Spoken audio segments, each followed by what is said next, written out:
Donc, correction toujours du sujet 2 du bac blanc de janvier 2015. Après GeoGebra, donc on avait trouvé sur GeoGebra le nombre minimum de flacons et le nombre de flacons à produire pour obtenir un bénéfice maximal. Il fallait donc mettre les résultats ici et appeler l'examinateur pour lui expliquer comment vous aviez fait. Ensuite, partie théorique. Donc, on va travailler évidemment sur l'étude de fonctions. Et une étude de fonction, donc la fonction qu'on vous définit, c'est évidemment la fonction correspondant au bénéfice qu'il fallait trouver à la question 1,2. f de x égale moins 0,002 x carré plus 24,25x moins 510 000. Calculez la dérivée f' de x. Donc vous commencez toujours par f' de x égale, et vous savez comment ça fonctionne. Chaque petite partie de la fonction, il faut essayer de la dériver. Donc là, vous reconnaissez x carré, et là, normalement, vous reconnaissez ax plus b, une fonction de la forme ax plus b. Le b peut être négatif, ax moins b et ax plus b, c'est la même chose. Et donc, vous allez voir dans le formulaire, qui se trouve à la page d'après, qui se trouvera toujours dans le sujet, eh bien, ax plus b, sa dérivée, c'est a, et x carré, vous remplacez par 2x. Donc, x carré, donc vous remplacez par 2x. Eh bien, comment on fait? Tout simplement, on va recopier le moins 0,0002 qui précède le x carré, qui multiplie le x carré. Au lieu de faire fois x carré, on fait fois 2x, puisque la dérivée d'x carré, c'est 2x. Ensuite, le plus ici, on le remet. Et là, on voit que c'est de la forme ax plus b. Ax plus b, on a vu dans le tableau que la dérivée, c'est le a. Donc le a étant égal ici à 24,25, vous mettez juste plus 24,25. Le reste disparaît. Évidemment, certains élèves laissent cette expression comme étant l'expression finale de f' de x. Non, on peut multiplier là le moins 0,0002 par 2. Et donc, on trouve évidemment expression totalement simplifiée, moins 0,0004x plus 24,25. D'accord? Le 2 fois 2 faisant 4. Donc ça, on peut plus simplifier. Il faut surtout pas dériver une deuxième fois. D'accord? Il y a du x, donc ça nous empêche de calculer. Question suivante. Calculer dérivée f' de x égale 0. Donc vous remplacez le f' de x par ce que vous avez trouvé à l'instant. Et là, donc, il s'agit de résoudre une équation du premier degré, puisque vous voyez que le x, là, il n'est pas au carré, donc c'est du premier degré. Bon, bah ça, j'espère que tout le monde sait résoudre. La constante, on la passe de l'autre côté.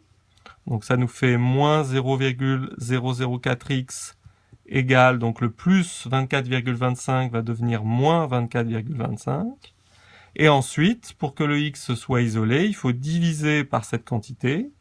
Donc ça nous fait moins 0,004x divisé par moins 0,004. Et on divise évidemment des deux côtés, égale moins 24,25 divisé toujours par moins 0,0004. Voilà, on divise de chaque côté par cette quantité, de façon à ce que celui-ci parte avec celui-ci. Et donc à gauche, il ne reste que x. X égale... Ce calcul, vous le faites à la calculette. Moins divisé par moins, ça va faire plus. Et 24,25 divisé par 0,0004, ça fait 60 625. Vous avez résolu l'équation. Question d'après, étudier le signe de f' de x sur l'intervalle 0-100 000. Donc là, il faut étudier le signe, ça veut dire qu'il faut résoudre une inéquation. Vous faites la même chose, sauf que vous mettez, par exemple, supérieur. Vous pourriez mettre d'ailleurs inférieur. Donc, le procédé est le même, à une petite différence près. Donc, au départ, on va passer pareil, le 24,25 de l'autre côté, ce qui nous va nous le changer en négatif, moins 24,25. Mais là, quand on va diviser par cette quantité, qui est négative, eh bien, il y a une règle supplémentaire dont il faut se souvenir à ce moment-là, qui est que quand on divise les deux membres d'une inéquation par un même nombre négatif, ce qu'on est en train de faire là, c'est parce que le nombre est négatif qu'il faut inverser le signe de l'inégalité. C'est-à-dire que le supérieur devient inférieur parce qu'on a divisé de part et d'autre par un nombre négatif. Ici, les deux s'en vont. Il reste x inférieur, et donc évidemment, ça fait le même résultat qu'au-dessus, à 60 625. Ensuite, ça nous permet normalement de remplir le tableau de variation. Le tableau de variation, bon, le x, il va évidemment, la valeur particulière, c'est celle qu'on a trouvée. La signe de la dérivée, donc vous mettez toujours un trait en dessous. La dérivée, elle vaut 0 quand le x vaut 60 625, c'est ce que vous avez trouvé à la question 1.5. Dérivée vaut 0 quand le x vaut 60 625. Et ensuite, vous vous servez du résultat de la 1.6. Donc, dérivée est positive. Donc, vous allez mettre un plus dans le tableau. Quand le x est plus petit que 60 625. Plus petit que x que 60 625, c'est entre 0 et 60 625. Donc, dans cette partie-là, la dérivée doit être positive. Donc, vous mettez un plus. Si vous mettez un plus, vous devez savoir que ça veut dire que la fonction va être croissante.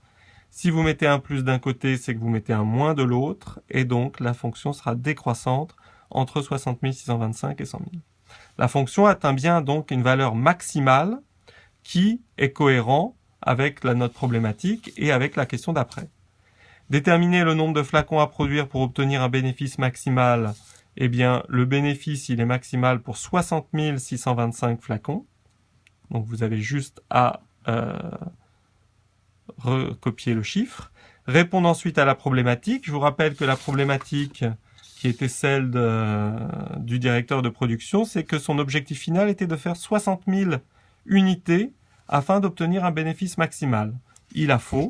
C'est pas 60 000 qu'il faut faire, c'est 60 625. Donc, vous mettez, il manquera 60 625 flacons. Pardon, il manquera 625 flacons pour obtenir le bénéfice maximal. Calculer la valeur du bénéfice maximal, vous avez juste à remplacer dans la valeur du bénéfice le x par 60 625. Et donc, vous faites l'opération sur votre calculatrice en remplaçant tous les x par 60 625 pour avoir eh bien, la valeur attendue, moins 510 000. Et vous allez trouver ce qu'on a trouvé tout à l'heure sur GeoGebra, à peu près 225 078. Voilà pour cet exercice 1.